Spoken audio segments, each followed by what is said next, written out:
तर सगळ्यांचं स्वागत आहे तुमच्या चॅनलमध्ये. व्हिडिओ बघत आहे पण आवडत असेल तर नक्की सबस्क्राईब करा या चॅनलला. डेली व्लॉग मी येऊन येणार आहे तुमच्यासाठी. तर आधीच्या व्हिडिओमध्ये बघितलं असाल तुम्ही, मस्त चालले मी सेवासाठी. आपण रोज तर घर करतोच, पण एखादी सेवा जर असेल आपल्याकडे, आपल्या हातून करून घ्यायची असेल स्वामी महाराजांना, तर नक्की आपल्याला जावंच लागतं. म्हणजे त्यांनी बोलवलं आणि आपण जायचं, ते बरोबर घडतं आहे का नाही. तर मी त्र्यंबक येथे झाले आहे. त्र्यंबक येथे जिकडे मोरे दादांचं हॉस्पिटल होतं आहे असं आहे. दादांनी सांगितलेत, म्हणजे बाबासाहेबांनी, की ज्या लोकांनी तिकडं सेवा देणार आहे, जे हॉस्पिटल येथे, त्यांचं आयुष्य आणि आरोग्य एकदम ठणठणीत राहणार आहे. आणि असं पण आपल्याला सेवा करायची आहे, भले असो नसो. कधी स्वामी देतात आणि कधी नाही देत. जर त्यांच्या आपल्या मनाप्रमाणे एखादी जर गोष्ट घडत असेल तर अतिउत्तम आहे, आणि नाही जर झाली तर ते स्वामींची प्लॅनिंग आहे, म्हणजे ते अजून उत्तम आहे, आपल्या विचारापेक्षा उत्तम आहे. त्याच्यामुळे खंत करू नका एखादी गोष्ट नाही भेटली तर. हे आता मी ग्लुकोंडी टाकत आहे, पाणीमध्ये मी ग्लुकोंडी टाकलेलं आहे, कारण ऊन कसं आहे ते आपल्याला माहिती आहे. ऊन एकदम डेंजर आहे. त्याच्यामुळे म्हणजे की ऑलरेडी मला ना बीपीचा त्रास आहे. मला प्रवास अजिबात होत नाही. मला आधीच त्या टेम्पोमध्ये बसून कसं तर उचमळल्यासारखं होतं. आणि गाडीमध्ये ना, म्हणजे बाया एवढे कोंबून बसतात ना, हे बघा असे, की थोडंसं जागा होत नाही, एकाच्या मांडीवर एक लागून जातात, असे होऊन जातं. आणि ऊन बघा किती चमकत आहे. त्याच्यामुळे म्हणलं की चक्कर येऊन मीच पडले तर माझं काही खरं नाही. त्याच्यामुळे मी हे ग्लुकोंडी पाणी टाकून म्हणजे हे केलेलं आहे. जेवायला वेळ भेटला नाही घरी, कारण घरी आपल्याला असं वाटतंय ना पटकन सगळे कामं आवरून जायचे आहेत, कारण संध्याकाळ होणार आहे. आल्यावर काही काम होणार नाही.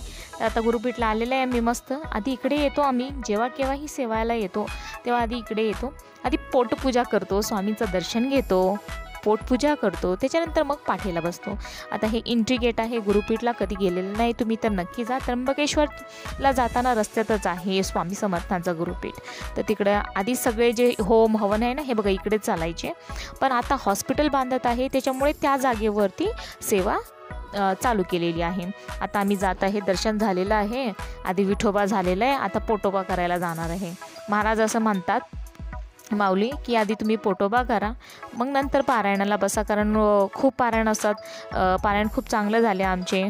आणि म्हटलं की जेवण करून बसलं की मग दुगदुग राहत नाही आपल्या मनात, नाहीतर पोटात वेगळं चालू आहे काऊ आणि म्हणजे मन पण लागत नाही पोथीमध्ये. म्हणून माऊली म्हणतात की आधी तुम्ही जेवण करा, नंतर मग पाठीला बसा. तर आता आम्ही इकडे जेवायला आलेलं आहे. सकाळी काही जेवलं नाही घरी, कारण वेळ भेटला नाही, काही नाही, पटपट कामं आवरून यायच्या धुण्यामध्ये, आणि आले की जेवायला असतं. मग तिकडं घरी जेवल्यावर मग इकडे काय जेवणार. आणि प्रसाद आपला नसीब आहे की आपल्याला प्रसाद जेवायला भेटतो. आता इकडे 30 रुपये एका, म्हणजे पोट भरून तुम्ही जेवा, कितीही जेवा, 30 रुपये घेतात एका माणसाला, एका व्यक्तीला. पण आम्ही सेवेसाठी गेलेलं आहे, त्याच्यामुळे मग आम्हाला फ्री असतो तिकडे, आम्हाला पैसे चार्ज करत नाही.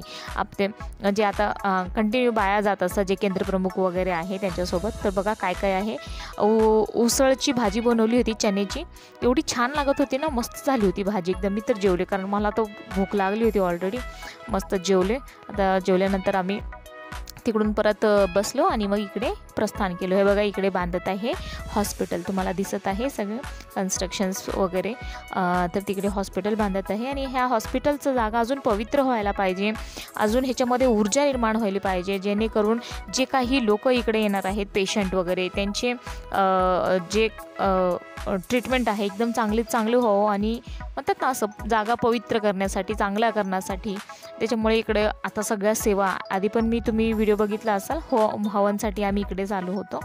तर आम्ही सगळे इकडे आलेले, आणि ऑलरेडी 2 केंद्र एका वेळेला दिलेलं असतो. तर हे केंद्र जे आहेत ना, ते आमच्या आधी आलेले आहेत. तिकडं जेवण वगैरे करून मग परत हे करून, आमच्या केंद्राच्या बाया लवकर आवरत नाही, थोडंसं वेळ होऊन जातो.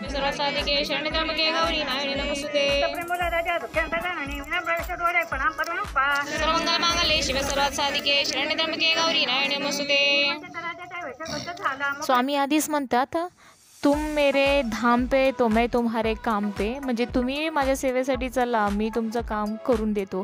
आणि खरंच सांगू तुम्हाला, आम्ही एवढं उन्हामध्ये बसलो पण मला एकदासुद्धा घाम आलेला नाही आहे तिकडे. म्हणजे स्वामींची लीला काय सांगायचं. आणि आता घरी आलो आम्ही, तर घरी यायला 6:30 वाजले होते. आणि आज मिस्टरांचा बड्डे होता. तुम्ही बघितला असाल आधीच्या व्लॉगमध्ये. सकाळी मी आरती वगैरे करून गेलेच होते त्यांना ओवाळून. परत संध्याकाळी खूप जास्त जीव थकून गेलो होतो, कारण आमचं नवनाथ पारायण झालं, रुद्र झालं, परत स्वामी चरित्र पारायण झालं आणि दुर्गा सप्तशती संपुट लावून जे तुम्ही ऐकलं असाल ते झालं. म्हणजे खूप वेळ बसून बसून पाया वगैरे दुखत होते. म्हणजे उठायची इच्छा नव्हती. त्याच्यामुळे तरी पण मग आता घरी आहे, करणारे एकटे तर करावंच लागणार आहे. मग आल्यावर स्वयंपाक वगैरे केला. इच्छा म्हणजे बड्डे करायचं किंवा उठायचं सुद्धा माझं हे नव्हतं. पण आता एकटे झोपणार उपाशी, घरच्यांना कसं का झोपणार आहे, आणि त्यांना औषध वगैरे घ्यायचे. त्याच्यामुळे मग उठून करावंच लागतं बड्डे वगैरे. पण मग समर्थने प्लॅन केला होता त्या लेकरांनी. 30 रुपये काहीतरी जमा केले होते, म्हणजे पप्पाला काहीतरी गिफ्ट द्यायचं आहे म्हणून त्याला. तर आता 30 रुपयामध्ये काय गिफ्ट येणार आहे.